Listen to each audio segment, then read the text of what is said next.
செங்கோட்டையன் அவர்களுக்கு ஒரு அதிருப்தி இருக்கு. அதன் காரணமாகத்தான் இப்படிலாம் பேசி வருகிறார். என்ன மனநிலையில் இருக்கிறார் செங்கோட்டையன்? எடப்பாடி பழனிசாமி கம்பெனிக்குள்ள இருக்கக்கூடிய முன்னாள் அமைச்சர் அத்தனை பேரும் செங்கோட்டையனுடைய மனநிலையில் தான் இருக்கிறாங்க. அதே மாதிரி தான் நிர்வாகிகளும் நினைக்கிறாங்க. இப்ப கூட இருக்கிறாங்களே எடப்பாடி பழனிசாமி கூட ரொம்ப நட்பா இருக்கிறது மாதிரி இருக்காங்களே, அவங்கள நட்பா இல்லை, வாய்ப்பு தேடிக்கிட்டு இருக்காங்க. எப்படி நம்ம இந்த இடத்தை விட்டு கலந்து போறது, எப்ப இவரை தனித்து விட்டுட்டு நம்ம ஒப்பற்ற தலைமை சின்னமா நம்ம எப்படி போறது.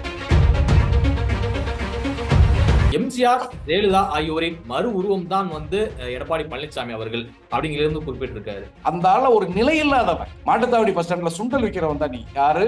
ஆர்பி உதயகுமார். நீ ஒரு 2 முறை அமைச்சரா இருக்க, இன்னைக்கு ஒரு கட்சியில ஒரு பொறுப்பையும் கொடுத்து வச்சிருக்காங்க. ஆனா நீ பேசலாம், அது மக்கள் ஒத்துக்குருவாங்களா? அதிமுகவில் அடுத்து நடக்க போவது என்ன? மேலும் பல கழக குரல்கள் எல்லாம் வாய்ப்பு இருக்கு. கண்டிப்பா தொடர்ச்சியா அதை பத்தி பேசதான் போறோம். இன்னைக்கு திரு செங்கோட்டையன், கோவில் இந்திரா பேசணும்.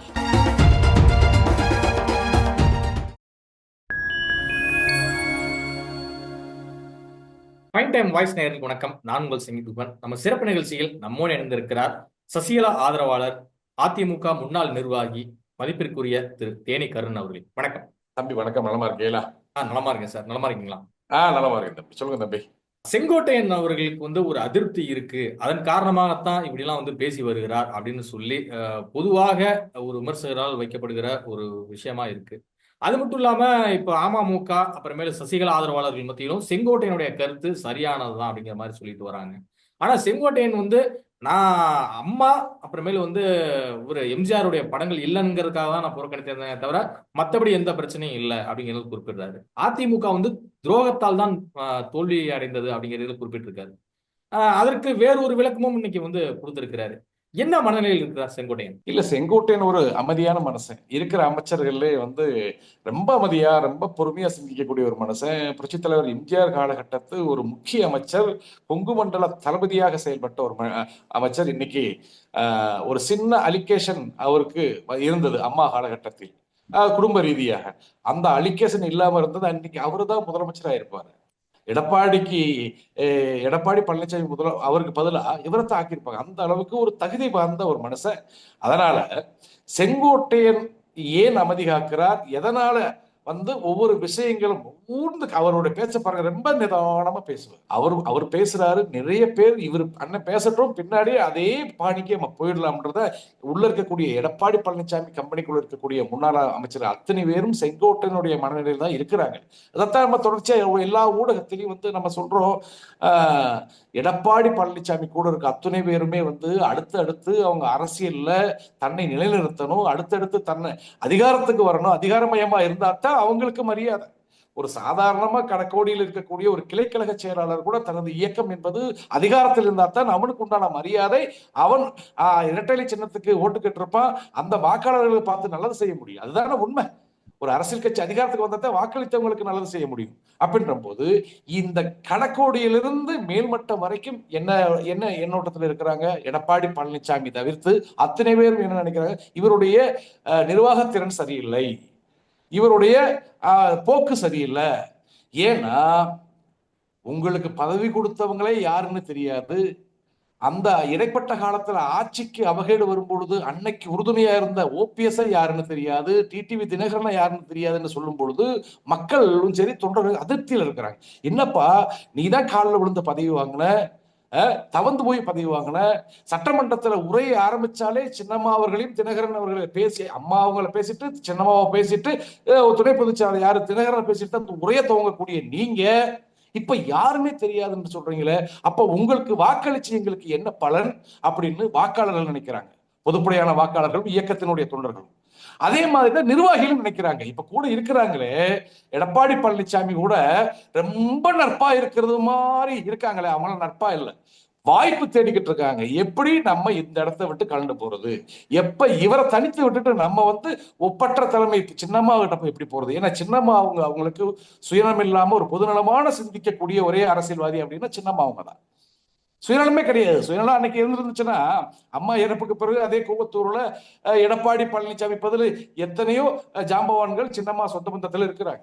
டிடிவி தினகரன், திவாகரன், அதே போல நிறைய பேர் இருக்கிறாங்க. அப்படி அவங்களெல்லாம் விட்டுட்டு கட்சி நலன் கருதி ஒரு மக்களுடைய மனநிலையை புரிஞ்சு பார்த்து கொங்கு மண்டலத்துக்கு ஒரு வரலாறை கொடுப்போம். கொங்கு மண்டலத்துக்கு ஒரு வரலாறு, கொங்கு மண்டலத்துக்கு ஒரு முதலமைச்சர், அந்த வரலாறை கொடுப்போம்னு முறைப்படி கொடுத்துட்டு போனாங்க சின்னம்மா. மறுபடியும் உங்க விருப்பம், நீங்க சொன்னா மறுபடியும் நான் முதலமைச்சர் வேட்பாளர் ஆயிரம் அப்படின்னு சொல்லியிருந்த இன்னைக்கு எடப்பாடி பழனிசாமி ஒரு நம்பிக்கை நட்சத்திரமாக இருந்திருப்பார். ஆனா சின்னம்மா சிறை மீண்டு வரும்போது கொடி கட்டக்கூடாது, சின்னம்மா அம்மா சமாதிக்கு போக கூடாது. எத்தனை தடை, எத்தனை தடை இல்லை. உன்னைய முதலமைச்சர் ஆக்கி விட்டது அவங்க கொடி கட்டக்கூடாது, அவங்க அம்மாவுடைய சமாதிக்கு போக கூடாது. இதெல்லாம் மக்கள் பார்த்து பார்த்து வெறுத்து வேதனையில் இருக்கிறதுனாலதான் தொடர்ச்சியான தோல்வியை கொடுக்குறாங்க மக்கள். மக்கள் என்ன செய்யும்? எடப்பாடி பழனிசாமி போய் தாக்க முடியுமா? முடியாது. அவர் ஒரு எதிர்கட்சி தலைவர், முன்னாள் முதலமைச்சர், போலீஸ் பாதுகாப்பு, பேசக்கூட முடியாது. அப்ப என்ன, அவங்களுடைய ஆயுதம் எங்க இருக்கு? குத்துச்சாவடி தான் அவங்களோட ஆயுதம், வாக்குதான் அவங்க ஆயுதம். அப்படின்ற போது 2019 கம்பேர் பண்றப்ப 2024 நாடாளுமன்ற தேர்தலில் அதிமுக ஓட்டு சதவீதம் அதிகரிச்சிருக்கு. அவருடைய தலைமைக்கு கிடைத்த வெற்றி அப்படின்னு சொல்லிட்டு அதிமுகவில் இருப்பவர்கள் கொண்டாடுறாங்களே சார். ஒரே விஷயம், குப்பரக்கா விழுந்தாலும் என் மீசையில மண்ண விட்டல்னு சொல்றதுதான் எடப்பாடி கம்பெனியோட வழக்கம். நான் என்ன கேட்கிறேன்னா, நீங்க இருவரும் ஒன்னா இருக்கும் போது, நாங்க ராமர் லட்சுமணன் சொன்னீங்க, ஓபிஎஸும் இபிஎஸும், அன்னைக்கு சின்னம்மா சிறையில் இருக்கிறாங்க, தினகரன் அணி மட்டும் பிரிஞ்சு நிக்குது. அன்னைக்கு அதிகாரத்தை கையில வச்சிருக்கீங்க. அன்னைக்கு தேனி தொகுதியை வெற்றி பெற செய்யறதுக்கு ஓபிஎஸ் அவர்கள் என்னென்ன யுத்திகளை கையில் எடுத்து தனது மகனை ஜெயிக்க வச்சாருன்னு எங்களுக்கு தான் தெரியும். அப்படின்ற போது மக்கள் ஏத்துக்கல தான் அர்த்தம். அதே மாதிரி நடந்து முடிந்த நாடாளுமன்ற தேர்தலில் எங்க போயிட்டீங்க?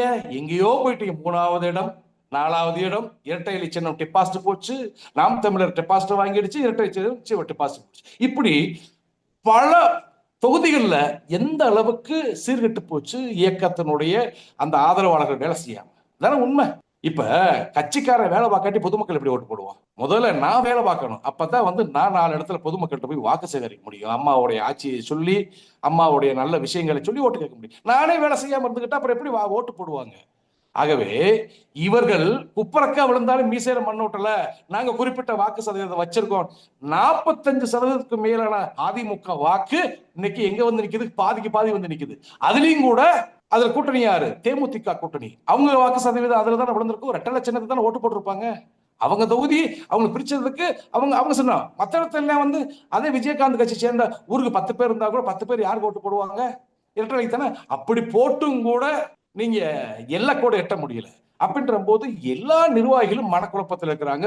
தொடர்ச்சியா இதுக்கு முன்னாடியே நம்ம பேசப்பட்ட ஒரு விஷயம் தான், ஒரு 6 பேர் கொண்ட குழு எடப்பாடி பழனிசாமி சந்திக்கிறது, முன்னாள் அமைச்சர் குழு சந்திச்சு ஒற்றுமையா இருந்தா தான் நம்ம அடுத்தடுத்து நம்ம அதிகாரத்துக்கு வரணும். இல்லாட்டி இதே வெறுப்பாவே போயிட்டு இருந்தமாக்கு நம்ம வெற்றி பெறவே முடியாது. திமுகவுக்கு நம்ம பட்டயம் போட்டு கொடுத்தது மாதிரி ஆக போகுது தமிழகம் அப்படின்னு சொல்லும் பொழுது, எடப்பாடி பழனிசாமி அந்த சுயநலத்தை விட்டு பொதுநலமாக சிந்திப்பது கிடையவே கிடையாது. ஆகவே எத்தனை நாளைக்கு பொறுத்துட்டு இருப்பாங்க? தேர்தல் நெருங்க போது, வரக்கூடிய சட்டமன்ற தேர்தல் சேர்ந்த முன்னாள் அமைச்சர் ஆர்பி உதயகுமார் இது என்ன சொல்றாரு அப்படின்னா, நேற்று ஒரு வீடியோல சொல்லியிருக்கிறாரு, எம்ஜிஆர் ஜெயலலிதா ஆகியோரின் மறு உருவம் தான் எடப்பாடி பழனிசாமி அவர்கள் அப்படிங்கிறது குறிப்பிட்டிருக்காரு. அப்ப எம்ஜிஆர் ஜெயலலிதா இடத்துல எடப்பாடியை வச்சிருக்காங்க அப்படிங்கிறது அவருடைய பேச்சு உணர்த்தது இல்ல. அந்த ஆள் ஒரு முன்னாள் அமைச்சர், அவருக்கு மரியாதை கொடுத்து பேசணும்னு தான் நான் சொல்றேன். அந்த ஆள் ஒரு நிலை இல்லாதவன், நல்லா புரிஞ்சுக்க, ஒரு நிலையே இல்லாதவன். அம்மா இறப்புக்கு பிறகு சின்னம்மா முதலமைச்சர் ஆகணும், இதுக்காக வேண்டிய அந்த மொட்டை எடுத்துக்கிறவன் அப்படின்னு சொன்னவன், அந்த என் தொகுதியை காலி பண்ணி கொடுத்துருவேன் அம்மாவுக்காக சொன்னவன், அதுக்கடுத்து ஓபிஎஸ் அதே மாதிரி சொல்றான். இப்ப இபிஎஸ் சொல்லிட்டு இருக்க எந்த நிலைப்பாட்டிலாவே இருக்கிறான். நான் என்ன சொல்றேன், நீ யாரு, எப்படிப்பட்டவன், உனக்கு எப்படி, உன்னை யாரு மூலியமா உனக்கு அதிமுக ஒரு அதிகார மையத்துக்கு வந்தன்னு எங்களுக்கு தெரியும். அந்த குடும்பம் இல்லாட்டி நீ எல்லாம், அதான் சொல்ல வர, மாட்டுத்தாவணி பஸ் ஸ்டாண்ட்ல சுண்டல் விற்கிறவன் தான் நீ. யாரு? ஆர்பி உதயகுமார். மாட்டுத்தாவணி பஸ் ஸ்டாண்ட்ல சுண்டல் விற்கக்கூடிய தகுதியானவன் தான். இன்னைக்கு நீ ஒரு 2 முறை அமைச்சரா இருக்க, இன்னைக்கு ஒரு கட்சியில ஒரு பொறுப்பையும் கொடுத்து வச்சிருக்கிறாங்க. ஆனா நீ பேசலாம், அது மக்கள் ஒத்துக்குருவாங்களா? மக்கள் ஒத்துக்கணும். புரட்சித் தலைவர் எம்ஜிஆர், அதே போல புரட்சித் தலைவி அம்மா, அதுக்கு இணையாக அவங்களது 3வது எடப்பாடி பழனிசாமி. சிரிச்சு போட மாட்டாங்களா? தொண்டர்கள் சிரிக்கிறாங்க. இவன் இந்த ஆள் பேச பேச இவர் என்ன ரத்தத்தில் எல்லாம் கையெழுத்து போட்டு கடிதம் கொடுப்பாரு, ரத்தத்தில் கையெழுத்து போட்டு. அவ இப்படிப்பட்ட மனிதர்கள் எல்லாம் நினைக்கிற போது, இப்படிப்பட்ட பச்சோந்தியல் நினைக்கிற பொழுது, தொண்டர்கள் சுத்தமா எடப்பாடி பழனிசாமி என்ற ஒரு தீய சக்தி, நாங்க திமுக தான் தீய சக்தின்னு சொல்லுவோம், இப்ப எடப்பாடி பழனிசாமி எனும் ஒரு தீய சக்தி அதிமுகவில் இருந்து அகற்றப்பட வேண்டும். சுயநலமே இல்லாம மக்களுக்காக, கட்சிக்காக, தொண்டனுக்காக தன்னை அர்ப்பணிக்க தயாரிக்கும் சின்னம்மா அவங்க கட்சி பொறுப்பெடுக்கணும். அவங்க கடக்கோடி தொண்டனை கூட முதலமைச்சராக்குவாங்க. அப்படிப்பட்ட மனுஷி கட்சிக்கு தேவையா? தனது மகன் மிதுன் அவர்களை கொண்டு வந்து கூட வச்சுக்கிட்டு மிதுன் ஆலோசனை கேட்கிற இந்த முட்டாள் எடப்பாடி பழனிசாமி தேவையா? ஏன் ஒரு முட்டாள் முன்னாள் தானே. முதலமைச்சர் அவருக்குன்னு ஒரு மரியாதை இருக்குல்ல, ஒரு நாகரிகமா பேசலாமே. இல்லங்க இல்லங்க இல்லங்க முட்டாள் தான் நான் சொல்லுவேன். ஆமா, சின்ன பையட்ட கோளாறு கேட்டா முட்டாள் தானே. நீ முன்னாள் முதலமைச்சர், உனக்கு எல்லா விஷயம் தெரியும். நீ போய் உன் மயங்கிட்ட கோளாறு கேட்டிருக்கே. இது இந்த விஷயம் எனக்கு எப்படி தெரியுதுன்னா, கூட இருக்கிற சொல்றேன்ப்பா மிதுன கேட்டுடுத்தாப்பா மத்த எந்த ஒரு முடிவு எடுக்கிறாரா அப்படின்ற மிதுன் வந்து அப்ப அதிமுகவின் அரசியல் முகங்கள்லயே இல்லையே, அவர் எப்படி இருக்காரு. அதிகார வட்டத்துக்குள்ள இல்ல வர்றாரு? அதிமுக இல்லாட்டியும் கூட அதிமுக இருக்காரா இல்லையா? மிதுன் ஆறு எடப்பாடி பழனிசாமியோட மகன் தானே. எந்த ஒரு இடத்துக்கும் இப்ப அத்திக்கடவு அவிநாசி திட்டத்துக்கு அந்த மக்கள் அழைப்பு விடுறாங்க. அது உண்மையிலே அது வரலாறு என்ன? அது வரலாறு என்ன? புரட்சி தலைவி அம்மா அவங்க அந்த மண்டலத்துக்கு, அந்த கொங்கு மண்டலத்துக்கு ஒரு நல்ல விஷயத்தை செய்யணும். 3.25 கோடி ரூபாய் நிதியை ஒதுக்க சொல்லி உத்தரவு போடுறாங்க அண்ணன் ஓபிஎஸ் அவர்களுக்கு. அன்னைக்கு அவர் நிதியமைச்சர். அப்ப அந்த நிதியை ஒதுக்குறாங்க. அது வேலைப்பாடு நடந்துகிட்டு இருக்கு. அம்மா இறந்துட்டாங்க. இறந்த பிறகும் இவரு பொறுப்பு முதலமைச்சரை இவர் சின்னம்மா நியமிக்கிறாங்க. அதுதான் அம்மாவின் ஆட்சியில நடந்து முடிஞ்சிருக்கு. எடப்பாடிக்குன்னு தனியா யாரு வாக்களிச்சு அவர் ஆட்சியில் அவர் நடத்தல. அதை உத்தரவு போட்டது யாரு? அதுக்கு நிதி ஒதுக்குனது யாரு? அது எல்லாருக்கும் தெரியும். சரி, அப்ப என்ன செய்யணும்? அவங்க கோரிக்கை வைக்கிறாங்க, எந்த மாதிரி உங்களை வரவேற்கணும் அப்படின்ற போது எல்லாம் என் மகனை பார்த்து கேட்டுங்க, அவன் சொல்லுவான்னு சொல்லி விட்டுருக்காரு எடப்பாடி பழனிசாமி. அப்ப மகன் என்ன சொல்லுவான்? அவனுக்கு என்ன வரலாறு தெரிய போகுது? எங்க அப்பாவுடைய போட்டோ எங்களை பார்த்தாலும் பெருசு பெருசா இருக்கணும், வேற எவன் போட்டோ இருக்கப்படும். அப்ப இது கட்சி நடத்துற லட்சணமானு கேட்கிறேன். நீ யாருப்பா? நீ யாரு? புரட்சி தலைவர் எம்ஜிஆர் தேவையில்லை, அம்மா தேவையில்லை. அப்ப நீ யாரா? அப்ப ஏன் அதிமுக நீ இருக்கன்னு கேட்கிறேன். அதிமுக கொடிகட்ட உனக்கு தகுதி இருக்கான்னு கேட்கிறேன் எடப்பாடி பழனிசாமிக்கு. அம்மாவும் கிடையாது, ஐயாவும் கிடையாது. நீ யாரு? பொதுச் செயலாளருங்க அவரு. ஒரு அதிகாரமிக்க பொறுப்புல 2500 பொதுக்குழு உறுப்பினர்களால் தேர்ந்தெடுக்கப்பட்ட ஒரு பொதுச் செயலாளருங்க. அவர் எப்படிங்க நீங்க அவமரியாதை செய்வீங்க? அவமரியாதை எங்க தலைவரையும் தலைவியும் செய்யும் போது இவன் யாருன்னு நான் கேட்கிறேன். எங்க தலைவரையும் புரட்சி தலைவர் பொன்மனை செம்மல் புரட்சி தலைவர் எம்ஜிஆர் அவர்களையும் புரட்சி தலைவி அம்மா அவர்களையும் அவமரியாதை செய்யும் போது இவன் யாரு? இவனுக்கு என்ன மரியாதை நாங்க கொடுக்கணும்னு சொல்ல வரேன். எங்களை வைத்து அதிமுக அம்மாவுக்கு விழுந்த வாக்குகளை வைத்து சின்னம்மா காலில் விழுந்து பதவி வாங்கின நீ இன்னைக்கு புறக்கணிக்கிற. யாரை புறக்கணிக்கிற? புரட்சி தலைவர் எம்ஜிஆரையும் அம்மாவையும் புறக்கணிக்கிற. அப்ப உனக்கு என்ன மரியாதை வேண்டி கிடக்கு? இவனுக்கு எதுக்கு மரியாதை வேண்டி கிடக்குன்ற? அந்த அந்த தெய்வங்கள் தான் இந்த இயக்கத்தை உருவாக்குனது. புரட்சி தலைவர் எம்ஜிஆர் தான் நிறுவன தலைவர். அதை கட்டி காப்பாற்றுறது யாரு? அம்மா தானே. அப்ப அம்மாவே தேவையில்லை. ஆனா இது கூட விடுங்க, போட்டா போடல.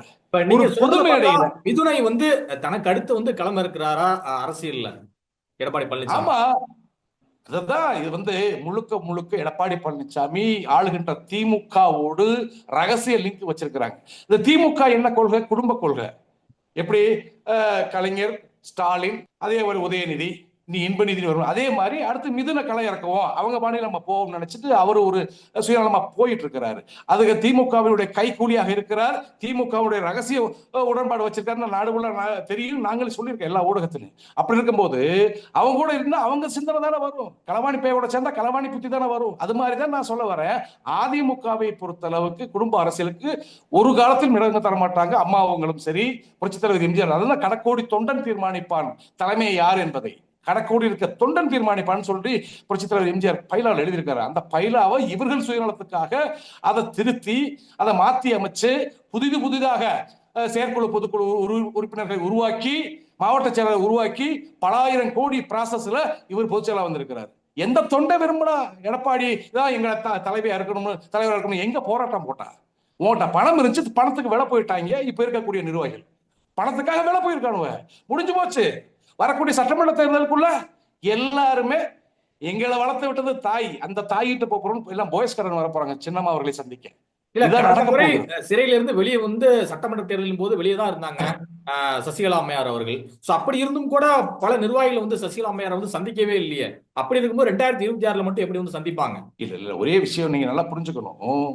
எடப்பாடி பழனிசாமி ஒரு உடன்பாடு வச்சுட்டாங்க நிர்வாகிகள் எல்லாம். உடன்பாடு பணம் வாங்கி இருக்கிறாங்க. எப்படிமா போறது? இப்ப சின்னம்மாவை சந்திக்கணும்னா போன்ல வேணா பேசலாம். நேரடியா போனா என்ன ஆகும்? நேரடியா பிரச்சனை ஆகும். அப்ப இன்னும் கொஞ்சம் ஆள் சேரட்டும்னு எல்லாம் உட்கார்ந்துருக்கிறாங்க. இப்ப மூத்த அமைச்சர், முன்னாள் அமைச்சர், மூத்த நிர்வாகி அண்ணன் செங்கோட்டையன் மூலியமாக இந்த விஷயம் நடந்துட்டு இருக்கு. அதே கோகுல் இந்திரா 4 நாளைக்கு முன்னாடி அவங்களும் வந்து இந்த கட்சியில மரியாதை கிடையாதுங்க, இது தலைமை கிடையாதுன்னு அவங்களே ஓப்பன் ஸ்டேட்மெண்ட் அந்த நிர்வாகி முன்னாடி சொல்லிட்டு போயிட்டாங்க. அப்படி இருக்கும்போது எல்லாரும் சரியான நிலையில இருக்கிறாங்க. சின்னம்மா வந்து போன சட்டமன்ற தேர்தலுக்கு முன்னாடி வந்துட்டாங்க. ஒரு தாய் வந்து தாம் பிள்ளைகள் வந்து வழி தவறி போகுது, கோளாறு பத்தி சொல்லிட்டு இருக்கிறாங்க. செவி சாச்சு கேட்டுட்டு வந்த தாயிட்ட ஆலோசனை கேட்கணும்ல. கெட்டு 8 புத்தி வந்தது மாதிரி தான் வர்றாங்க போல் இருக்கு. வந்தா ஏத்துக்கிறோம் நாங்க. எடப்பாடி பழனிசாமி சுயநலத்தை விட்டு பொதுநலமா சிந்திச்சு, அம்மா நீங்க இந்த பதவி கொடுத்தீங்க, நான் கட்சி வரை கட்டுக்கோப்பை வச்சிருக்கேன், நானு எனக்கு வாக்குதான் விழல, மக்கள் தான் ஆதரவு அளிக்கல, தொண்டர்கள் தான் ஆதரவு அளிக்கல, நீங்க சொல்லுங்கம்மா, நீங்க கட்சியை வழி நடத்துங்க, ஆனா மக்கள் ஏத்துக்கிட்டா நான் முதலமைச்சரா அடுத்த முதலமைச்சர் வேட்பாளர் இருக்கிறேன் அப்படின்னு ஒரு கோரிக்கை வச்சு கூட சின்னம்மாவை சந்திச்சா நாங்க ஏத்துக்கிறோம். அது ரெண்டாவது தீர்மானிப்போம். நீ முதலமைச்சர் வேட்பாளா இல்ல பிரதமர் வேட்பாளர், ரெண்டாவது கட்சி நிர்வாகம் செய்வதற்கு நீ 100% லாயக்கில்லைன்னு சொல்லிட்டாங்க மக்கள். அதை புரிஞ்சு பார்த்துக்கணும்னு சொன்னவர். அதிமுகவில் இணைய எந்த நிபந்தனையும் விதிக்காம நான் வந்து ஒன்றிணைய தயாரா இருக்கேன் அப்படின்னு சொல்லியிருக்காரு ஓபிஎஸ். இது குறித்து சசிகலா அம்மையார்ட்டையும் சரி, டிடிவி தினகரன் அவர்கள்ட்டையும் சரி நான் பேசியிருக்கேன் அப்படின்னு சொல்லியிருக்காரு. அவருடைய கருத்து என்பது தனிப்பட்ட ஆதாயத்திற்கான ஒரு கருத்தா பார்க்கலாமா, இல்ல பாஜகவினுடைய அறிவுறுத்தலுக்கு இணங்க இது மாதிரி செயல்படுகிறார் அப்படின்னு எடுத்துக்கலாமா? இல்ல இல்ல, எப்பயுமே அண்ணன் ஓபிஎஸ் அவர்கள் வந்து ஒரு நல்ல விஷயத்தை, ஏன்னா கட்சி இப்ப அவருக்கு தேவை என்ன, ஒரு பதவி. அந்த பதவி அவர் நினைச்சா ஒரு மாநிலத்தினுடைய கவர்னரா போயிடலாங்க. அதுக்கு தயார் நிலை பிஜேபி தயார் நிலையில் இருக்கு. ஒரு மாநில கவர்னரா போயிடலாம், ஏன்னா எந்த அலிகேஷன் அவர் பேர்ல இல்ல. அதுல அதே கட்சியில மிகப்பெரிய ஒரு பொறுப்புக்கு வந்துடலாம். அதனால அவரு வந்து நம்மளை வந்து அடையாளப்படுத்துறது அதிமுக. இந்த கட்சி நலிவடையக்கூடாதுன்னு நிறைய போராட்டங்களை பண்ணி நிறைய யுத்திகளை கையில் எடுத்து அவர் செயல்பட்டு, இல்லாட்டி என்னைக்கே வந்து வேட்டியை கட்டக்கூடாதுன்னு நீதிமன்றம் மூலியமா நீங்க சொன்னீங்க, அதையும் ஒத்துக்கிட்டு வேட்டி கட்டாம கொடி கட்டாம எங்களுக்கே எத்தனையோ விமர்சனங்கள் ஓபிஎஸ் மேல நான் வச்சிருந்தாலும் அவர் வேட்டி கட்டாம வந்தார்ல, அப்ப எனக்கு மன வருத்தம் ஆயிடுச்சு.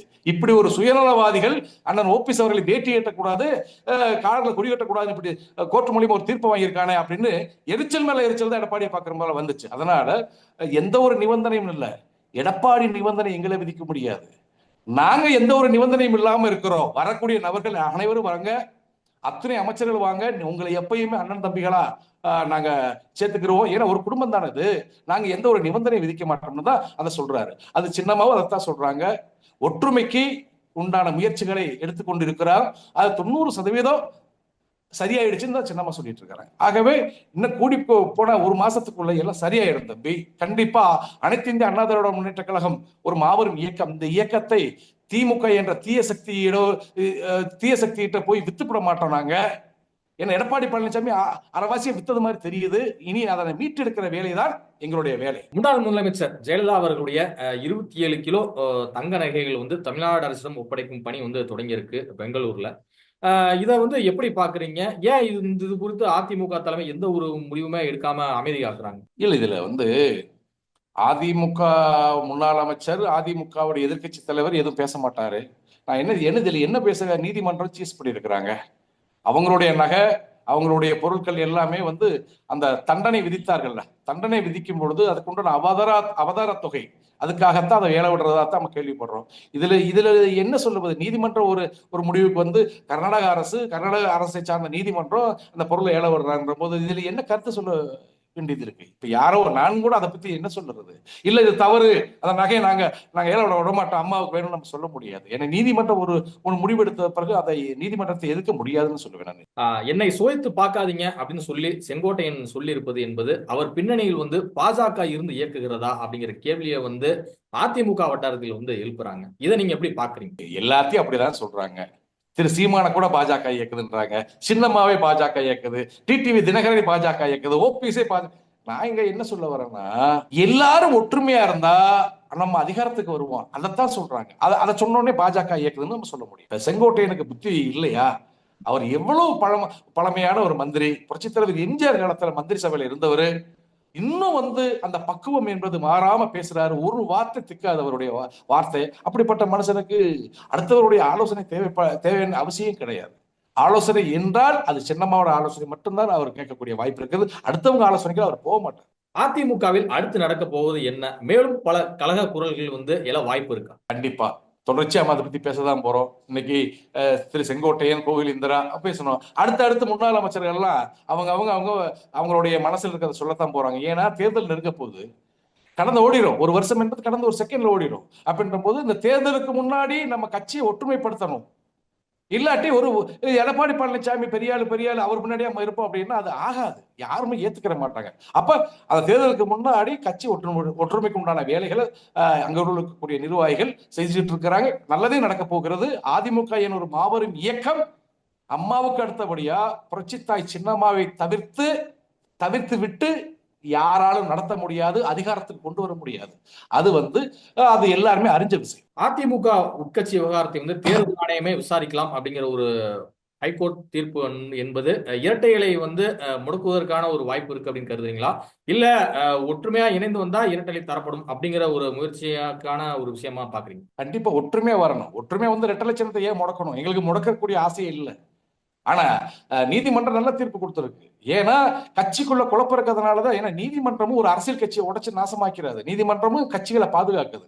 ஏன்னா ஒரு மாபெரும் இயக்கம், அதுல இந்தியாவிலே 3வது இயக்கமாக பேசப்பட்ட ஒரு அனைத்து இந்திய அண்ணா திராவிட முன்னேற்ற கழகம் இன்னைக்கு ரொம்ப கேவலப்பட்டு போய் கிடக்கு. அவங்களுடைய பிரிவினை தான் கிடக்கு. அந்த பிரிவினையை ஒண்ணு சேர்க்க என்ன வழி? ஒண்ணு சின்னத்தை முடக்கி விடு, இல்லாட்டி விசாரிச்சு ஒண்ணு சேர்த்து விடு.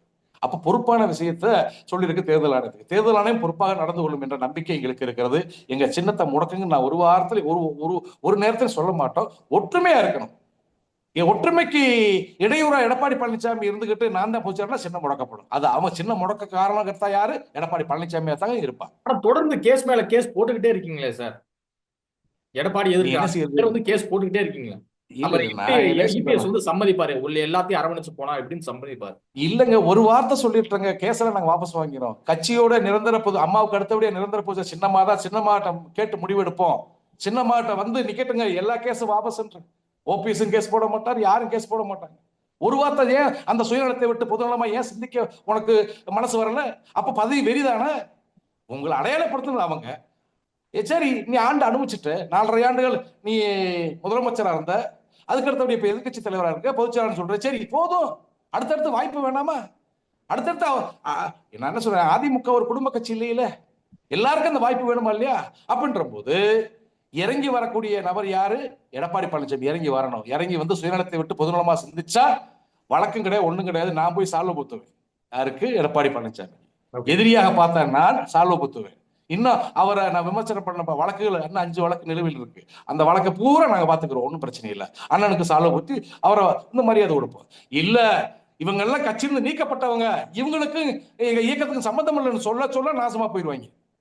அப்படியே ரொம்ப மோசமான நிலைக்கு போயிடுவாங்க. இதுவரை உங்க பல்வேறு கருத்துக்கு நன்றி சார். நன்றி.